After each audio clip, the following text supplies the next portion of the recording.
우리가 살다 보면 위기를 만날 수밖에 없는데 누구라도 그렇죠. 그런데 지나고 보면 그 위기가 참 기회가 되었구나 이렇게 생각할 때가 있지요. 신앙생활에도 마찬가지입니다. 위기를 만나면 대개 두 부류로 나누어지죠.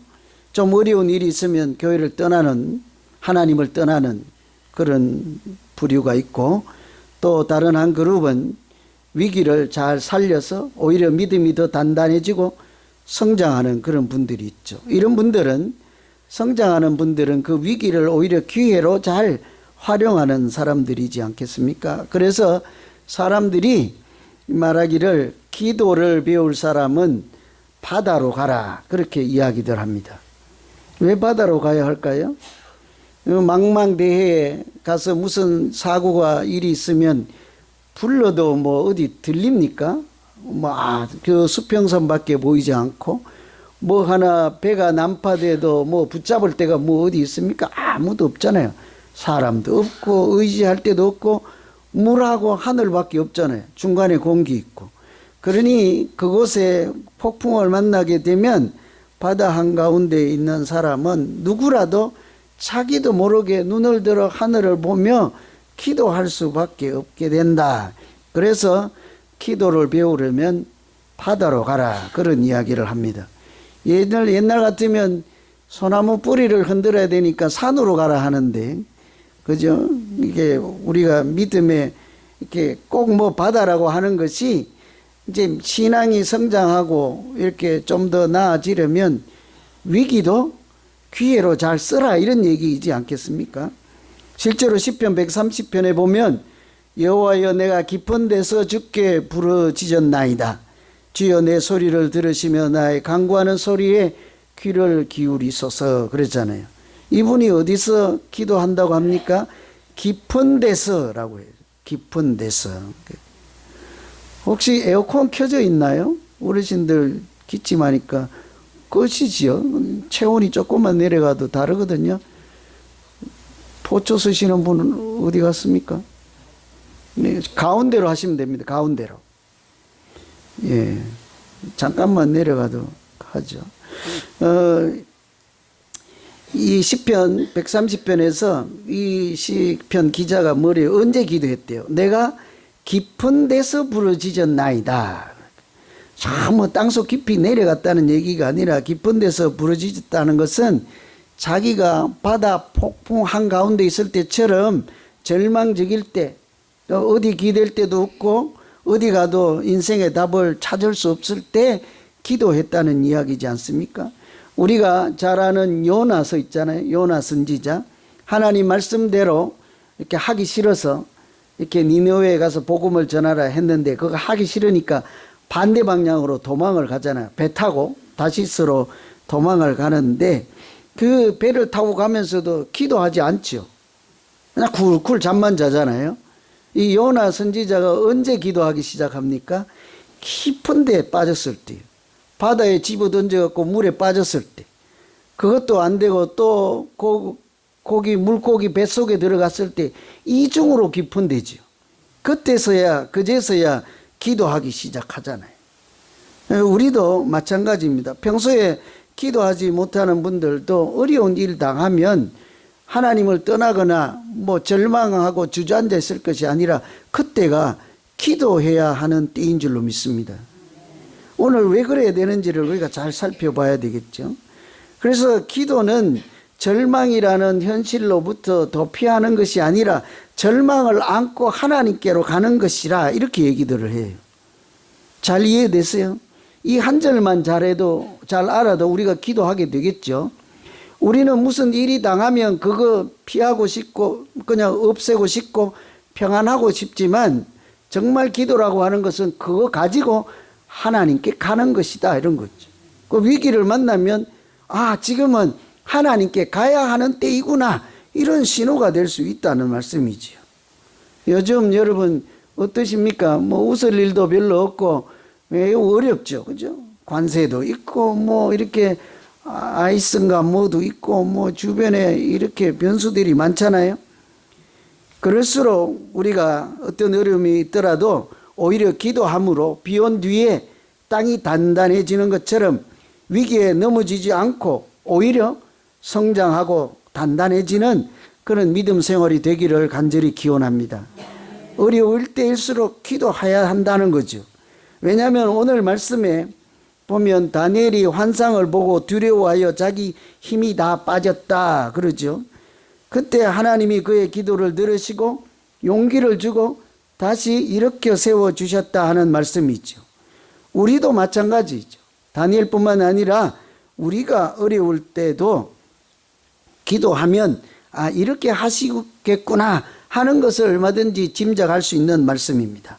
하나님께서 우리의 기도를 들으시고 어떻게 역사하실까? 우리가 왜 기도해야 할까요? 어려울 때일수록. 그것은 오늘 말씀 보면 우리가 기도하기 시작하고 특별히 어려울 때일수록 더욱더 하나님은 처음부터 들으시고 그때부터 역사하시기 때문입니다. 내가 오늘 가만히 들어보니까 누군지 모르겠는데 내 원고를 훔쳐봤는지 아까 자기들끼리 주고받는데 뭐라고 하더라? 하나님이 급하면 빨리 들어주고 견딜만 하면 안 들어준다고 하던데 그 일맥상통 일리가 있는 거죠. 그죠? 다급하면 오늘 말씀으로는 어려우면 하나님이 어때요? 얼른 들어주신다. 그때부터 하나님이 귀를 기울이신다. 제가 지어낸 얘기가 아니고 오늘 12절 보세요. 그가 내게 이르되 다니엘아 두려워하지 말라. 네가 깨달으려 하여 내 하나님 앞에 스스로 겸비하게 하기로 결심하든 그 뒤에 뭐래요? 첫날부터 내 말이 응답받았으므로 내가 네 말로 말미암아 왔느니라. 하나님이 언제부터 응답을 주셨대요? 첫날부터. 저는 이 첫날이라고 하지 말고 첫 시간이라고 하면 더 어때요? 첫 시간부터. 그것도 부족할 것 같아. 첫 마디부터. 하나님이 내가 기도하기 할 때 시작할 때 첫 말이 떨어지기도 전에 하나님은 이미 다 아시고 무엇으로 응답하실까 준비하시고 그렇게 역사하신다고 말씀하시지 않습니까? 그러니 당연히 어려울수록 기도해야 되지 않겠습니까? 이때 이 당시에 다니엘이 이 상황은 8절을 참고하면 이 환상을 보고 힘이 빠졌다. 아름다운 빛이 변하여 썩은 듯 하였고 나의 힘이 다 사라졌다 이러잖아요. 우리도 살다 보면 이분은 환상을 보고 그렇게 됐지만 여러 가지 일로 힘이 다 빠지고 이렇게 마치 죽은 자처럼 산 송장처럼 그렇게 살아있을 때가 있잖아요. 그때 하나님께서 다니엘을 다시 이렇게 세워주시고 용기를 이렇게 주신다면 우리에게도 마찬가지이지 않겠습니까? 그 어려울 때 하나님이 오셔서 뭐라고 하시는 거 아니? 첫날부터 네 말이 응답되었고 그 말을 듣고 내가 여기 너를 찾아왔느니라 그랬죠. 기도해 보세요. 하나님이 오시고 하나님이 첫 마디부터 이렇게 들을 준비를 하고 계신다고. 그러니 이것이 은혜이지 않습니까? 우리가 믿는 하나님은요, 한참 생각하고 기도 다 들어보고 끝나면 우리 어르신들 중에도 그런 분들 계시죠. 이렇게 대화를 하다 보면 무슨 말씀인지 몰라 한 30분 했는데 왔다 갔다 해서 그러니까 저도 다 들어봐야 돼. 뭐 이 주제가 뭔지 잘 모르니까. 그리고 한 30분 동안 기다려야 돼. 무슨 말씀 하시려고 하는지. 가끔 우리 권사님들은 아니지만 외부에서 오시면 첫 번째 하는 분들이 막무가내로 찾아오는 분들이 목사님 계세요? 누구세요? 그냥 찾아왔는데 누구세요? 그런 거 묻지 말고 계세요? 그래서 왔어요. 어쩌다 왔어요? 앉으세요. 이렇게 차 한 잔 주고 얘기를 하는데 30분 하다 보면 알아들을 수가 없어. 마지막 결론이 뭔지 아세요? 돈 빌려주세요. 많이 경험하죠. 이게 미주알, 고주알 뭐 이렇게 해야 되는데 하나님은요 30분 동안 미주알, 고주알 다 듣지도 않습니다. 하나님은 우리가 기도하면 제가 무슨 기도하나 하고 다 들어보고 기도가 참 아름답구나. 내가 들줄만 하구나. 네가 요즘 신앙생활을 참 잘하구나. 고민해 보시고 이놈 괜찮다 하면 들어주시고 아멘 하면 안 돼요. 이럴 때 여기서는. 그런 분이 아니라시고, 그런 분이 하나님은 아니죠. 때로는 기도가 하도 너무 고단수 기도고 어려운 기도라서 하나님도 해결책이 없어갖고 고민을 해갖고 답을 찾아야 돼. 시간이 좀 걸려가지고 한 3일 동안 막 고민하다가 답을 찾아보시고, 아, 그렇지. 이렇게 답을 주면 되겠구나. 하나님은 그런 하나님이 이다 아니다? 아니죠. 그런 하나님이 아니죠. 첫마디 말이 떨어지기도 전에, 심지어 뭐라고 합니까? 구하기도 전에 기도하기로 결심하는 그 첫날부터 하나님은 이미 응답하시고 우리에게 있어야 할 것을 주시는 줄로 믿습니다. 그러니 우리가 기도 안 할 수가 없는 거죠. 심지어 뭐라고 하시는가 하면, 구한 것은 이미 뭐래요? 하나님이 성경에. 근데 왜 기도 안 해요? 구하면 이미 받은 줄로 알라 하잖아요. 그만큼 확실하게 하나님은 답을 주시고 우리 기도에 이렇게 반응하시고 역사하신다잖아요. 그러니 간혹 어려운 일이 있고 하나님이 기도에 답을 안 주시는 것 같아서 불평이 나올 때도 있겠지만, 사실은 하나님이 모른 채 하시는 것도 아니고, 하나님도 내 기도가 너무 복잡해서 답을 모르시는 것도 아니고, 사실은 하나님의 때, 그 기도가 이루어지도록 하실 때가 아직 아니 되었구나. 하나님은 이미 내 기도를 들으시고 응답하셨습니다. 그러고 살아가면 틀림없이 하나님께서 우리의 기도대로 역사하시는 줄로 믿습니다. 그러니 우리가 기도해야 되는 거죠. 제가 서울에 봉천동 달동네 살았잖아요. 그 거기에 가난한 분들도 많고, 그때 막 개발될 때인데 꼭대기 있는 교회에, 거기 봉천 극장도 있고 이제 그런 데인데 길이 커요. 그 교회도 아주 큰 교회인데 자기 교회 이름보다 더 큰 간판을 하나 붙여놓고 거기다 뭐라고 써놨는가 하니, 기도할 수 있는데, 그 뒤에 뭐예요? 왜 기도 안 하시냐? 이런 게 아니고, 기도할 수 있는데 왜 걱정하십니까? 이렇게 해놨더라고. 제가 그 교회 가려면 그거 내려가야, 우리 교회는 아니고 남의 교회인데, 내가 내려가려면 그거 붙여서, 저 교회가 나보고 왜 자꾸 저러지? 나보고 하는 얘기 같더라고. 우리 기도하면서 또 무슨 일 당하면 기도하면 되는데 걱정부터 하잖아요. 꼭 우리에게 주는 말 같았어. 그렇게 기도할 수 있는데 왜 걱정하십니까? 여러분, 오늘 말씀을 들으면 그 교회 벽에다가 간판에서 돈 들여서 붙일 것이 아니라, 기도할 수 있는데 왜 걱정하십니까? 이런 것은 내 마음에 붙여야 되지 않습니까? 우리 믿음 생활하는 매 순간에 우리가 기억하며, 하나님은 내가 첫마디 떨어지기 전에 그 첫날부터, 첫 시간부터 찾아오시고 만나주시고 들어주시고 역사하신다고 하셨으니, 지금이 내가 기도할 때인가 보다, 그렇게 생각하고 우리가 믿음 생활하면 하나님께서 틀림없이 다니엘뿐만 아니라 우리의 첫마디도 들으시고 은혜를 주시고 함께 하실 줄로 믿습니다. 저는 우리 교회 믿음 생활하시는 모든 분들이 이런 믿음 생활 되기를 다시 한번 간절히 기원합니다. 두 번째는, 어려울 때 기도하시면 하나님께서 평안을 주시고 이렇게 강건하게 하신다고 하죠. 19절에 보면, 이르되 큰 은총을 받은 사람이여 두려워하지 말라, 평안하라, 강건하라, 강건하라. 하나님이 하시는 말씀이에요. 두려워하지 말고 평안하라. 그리고 뭐예요? 뒤에는 강건하라, 강건하라 그렇죠. 그가 이같이 내게 말하며 내가 곧 힘이 나서 이르되 내 주께서 나를 강건하게 하셨습니다. 하나님께서 기도할 때 우리를 강건하게 하신다고. 다니엘이 두려워 떨고 힘이 빠진 일은 하나님께서 환상을 보여주실 때, 이제 포로로 이렇게 고난의 시절이 끝났으니 고향으로 돌아가라, 뭐 이제 내일 모레가 추석이다, 이런 소리를 하면 힘이 날 텐데, 이제 큰 전쟁이 일어나고 지금 이게 고난을 주는 그 나라가 망하면 또 헬라라는 나라가 또 일어나고 앞으로 고난의 연속이 계속될 것이다, 이런 얘기를 환상으로 보여주니까 맥이 빠지는 거죠. 아무리 하나님께서 하시는 일이라 하더라도 우리가 그렇잖아요. 우리 여러분 한 100년 뒤에 좋은 시절이 올 거야 하면 그래 오늘부터 열심히 운동해서 100년 살아야지 이러기보다 뭐래요? 어느 세월에 이러지 않겠습니까? 그건 마찬가지인 거예요. 다니엘이 힘이 빠져서 그러고 있을 때 하나님께서 그런 다니엘을 위로하시고 새 힘을 주시고 찾아와서 말씀하시는 말씀이 두려워하지 말라 평안하라 그리고 강건하라 강건하라. 여러분 잘 보세요.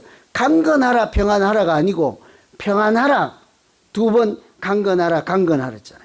하나님이 우리의 마음에 있는 두려움, 불안, 염려, 걱정 이런 것을 드러내시고 평안을 채워주시면 우리의 육체까지도 우리의 몸까지도 강건하게 될 줄로 믿습니다. 다니엘이 그러잖아요. 곧바로 대답하기를 주께서 나를 강건하게 하셨나이다 하죠. 아직 뭐 다른 것 안 했습니다. 평안하라고 했습니다. 그 뭐 건강을 회복할 시간적인 뭐 여유가 어디 있겠습니까? 가서 뭐 삼산 먹을 시간이 언제 있었습니까? 그런데도 다니엘이 즉각 하는 말이 뭐래요? 주께서 나를 강건하게 하셨나이다. 하나님이 우리 마음에 있는 불안, 염려, 걱정 이런 거 없으면요 우리 몸이 자연스럽게 살아나기 마련이에요. 여러분 과학적으로도 그런 거 아세요? 과학 전문지라고 하는 심리과학 그 잡지가 있는데 거기에 이제 논문들이 발표될 거 아니에요. 대학들이 논문을 쓰기 위해서 연구하잖아요. 그러면 사람들을 모아놓고 이렇게 하는 거예요.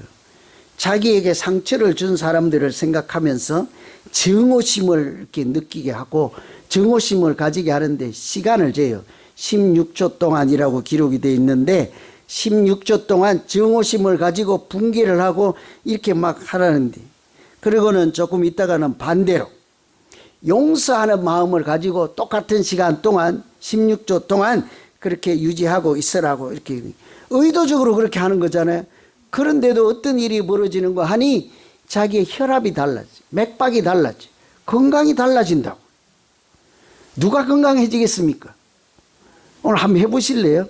이쪽 집은 막 정오심에 불타고 이쪽 집은 막 용서와 은혜가 불타고 바꿉시다. 이쪽 집 소리 보니까 이쪽 집에 은혜가 막 불타고 여기가 막 정오심이 불타고 그죠? 이쪽 집이 부럽죠 갑자기. 우리 다 알아요 그죠? 이 건강에 직접적인 영향을 준대. 뿐만 아니라 화가 죽음을 부른다 이 책을 쓴 듀커 대학의 교수님 박사님 계세요. 화가 죽음을 부른다. 그 책에도 똑같은 얘기예요. 화를 부채질하는 호르몬이요. 화를 부채질하는 호르몬이 혈관을 서서히 파괴한다. 그래서 화를 내지 않는 것이 무병장수의 시작이다. 나 잘 모르긴 했는데 우리 92세 그 권사님 오늘 동네시라는 권사님 화를 잘 안 내서 92세까지 저러고 소녀처럼 살지 않을까. 누가 저 권사님 화내는 거 보면 신고해 보세요 저한테. 난 아직 직접 못 봤어. 내 앞이라서 화를 안 내는지 난 모르겠지만 예? 그러지 않겠어요? 이거 잘 보세요. 화를 내면 그 화를 내게 만드는 그 물질이 뭐를 파괴한대요? 혈관을 파괴한다. 무병장수의 비결이 화내지 않는 것이라. 큰일 날 걱정 나네. 오늘부터 우리 교회 아무도 화를 안 낼 것 같아. 여러분 이렇게 실제적으로 하나님이 우리의 평안을 주시면 미워하는 마음, 뭐 증오하는 마음, 싸우고자 하는 마음 이런 게 싹 사라질 거 아니에요. 그래갖고 우리 교회가 안 싸우는 거잖아요. 왜 안 웃으세요? 맨날 싸우면서. 그죠? 이렇게 그런 마음을 주면 싸우고 뭐 누구 이렇게 건드려도 자극해도 그렇게 반응하지 않는다. 하나님이 뭐 그렇게 우리 몸만 강건하게 하겠습니까? 잘 아시는 대로 이사야 선지자 보면 히스기야 선지서에 보면 히스기야 왕이 병이 들었잖아요. 그러니까 벽을 가서 골방에 가서 기도하는데 그냥 병만 고쳐주는 게 아니라 어떻게 했습니까? 생명을 무려 15년이나 연장시켜 줘 버리잖아요. 그러니까 병만 고쳐주는 게 아니라 생명까지 연장해 주시는 하나님이니 우리에게 하나님이 평안을 채워주시면 강건하라는 자동이요. 다니엘이 그래서 주께서 나를 강건하게 하셨나이다. 여러분, 그래서 기도는 문제 해결 차원을 넘어서 하나님께 나가는 첫걸음이다. 뿐만 아니라 우리가 평안하고 강건하게 살아가는 비결이 바로 기도죠. 기도하면 건강해지는 거예요. 한 가지 이야기만 하고 마칠게요. 하나님께서 우리의 첫 마디, 첫 시간부터 들으시고 조금도 지체하지 않고 개입하시고 역사하신대잖아요. 우리에게 평안을 주시고 강건하게 하신대잖아요. 이렇게 사는 분들이 실제로 있죠. 여러 케이스가 있죠.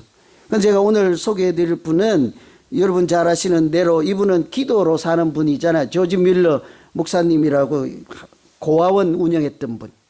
근데 이분의 특징은 우리는 이 중에도 막 선한 마음이 있어서 내가 나중에 돈 벌고 여유 있으면 고아원이나 한번 해볼까 이런 분들 있잖아요. 우리는 보통 그렇게 생각하죠. 내가 젊어서 열심히 돈 벌어서 은퇴하면 그 남은 돈으로 좋은 일도 할 거야 이런 생각을 하는데 이분은 처음부터 그렇게 하지 않습니다. 돈이 한 푼도 없을 때 하나님 내가 고아원을 세워서 애들을 먹일 수 있게 이렇게 하는 거죠. 그러면 안 될 것 같잖아요. 돈부터 모아야 될 것 같잖아요. 세상 사람들 방식이죠. 그런데 이분은 그렇게 하지 않고 늘 기도합니다. 하나님, 오늘 또 이 아이들을 굶지 않게 해 주십시오. 그래도 뭐 그것이 이렇게 마음대로 잘 됩니까? 잘 안 되잖아요. 그 실제로 어느 날 애들은 와서 제비새끼처럼 입 벌리고 이러고 있는데 다 떨어진 거죠. 줄 양식이 다 떨어진 날 있지 않습니까? 여러분, 젊은 시절에 자기 쌀떡에 쌀이 떨어져서 절망적인 날 당해보신 적 있죠? 저는 있는데. 우리 어머니도 그런 걸 봤는데. 봤어요, 실제로. 우리 여름철에 다 쌀이 떨어져서 뭐만 먹고 살았습니까? 강냉이 무, 그죠? 감자인지 뭐 옥수수나 강냉이나 뭐 그랬잖아요. 수제비나 뭐, 그죠? 물만 멸치 하나 넣고 물만 한 그릇 부어 갖고 그냥 그랬잖아요. 그럴 일들이 생겨요. 이 목사님에게도 애들은 고아들은 많은데 입은 벌리고 삐약삐약거리고 있지. 어느 날은 참 공교롭게 식량이 다 떨어졌어. 그럼 어떻게 해요? 하나님 왜 이렇게 고통스럽게 하십니까? 뭐 하나님은 주무십니까? 이렇게 해야 되는데 이분은 기도하기를 하나님 우리 아버지 되심을 감사합니다. 오늘 또 주께서 먹이실 것을 믿사옵나이다. 앞에 식당이 없는데 아무도 없는데 그래도 그렇게 기도하실 거예요? 오늘 또 먹이실 것을 믿습니다. 배가 불러서 지금 아멘 하는 거 아니에요 혹시? 배고파 봐요 지금. 눈에 막 쌍불이 켜지는데. 그런데도 이분이 그러는 거예요. 아버지 되심을 감사합니다. 오늘 또 이 아이들을 굶기지 않고 먹이실 것을 믿습니다. 그런데요, 우연일까요? 어떤 사람이 노크를 하는데 나가보니 이 빵집 사장님인데 목사님 오늘따라 잠이 안 와서 새벽에 일찍 일어나서 내가 빵을 만들었는데 그러니까 평소보다 많이 만들었을 거 아니에요. 빵 만드는 시간 아닌데 빵을 만들었으니까. 이 빵을 아이들에게 좀 나누어 주면 좋겠습니다. 그럴 수 있잖아요. 빵 만드는 시간 아닌데. 그런데 그것이 전부가 아니고 조금 있다가 또 노크를 해서 나가보니 이분은 마차를 가지고 우유배달 하는 아저씨인데 그날따라 그 마차가 바퀴가 부러졌는데 어디서 부러졌겠어요? 그 고아원 앞에서 바퀴가 고장이 난 거예요. 근데 이걸 배달을 갈 수도 없고 교통수단이 그러니까 그 당시는 이렇게 시간이 지나면 상하고 그러니까 아예 버리는 것보다 그 여기 있는 고아원의 아이들에게 주는 것이 더 낫다고 생각되는데 안 될까요? 안 되게 왜 안 돼? 여러분 하나님은 우리가 기도할 때 그냥 즉각 반응하시는 분인 걸 알고 그 목사님 뭐라고 기도하는지 아세요? 그때 하나님 오늘 또 우리의 기도를 들으셨군요. 우리 살다가 이런 기도 한번 해야 되지 않겠습니까? 하나님 저 사람 기도도 듣고 저 사람 기도도 들어주시더니 나의 기도도 들어주셨군요. 하나님 오늘 또 내 기도를 놓치지 아니하고 첫 마디부터 살펴주셨군요. 눈물겨운 기도이지 않겠습니까? 저는 우리 모두가 상황이 어렵고 위기를 만날수록 당황하고 방황하지 말고 그때 지금이 기도해야 하는 때이구나 그렇게 생각하고 그 문제를 끌어안고 위기를 끌어안고 하나님께 나아가면 하나님은 첫 마디 첫 시간부터 들으시고 함께 하셔서 우리에게 평안이 아니라 강건함까지 주시고 은혜가 충만한 믿음 생활하는 우리 모두 되시기를 간절히 기원합니다. 기도하겠습니다. 하나님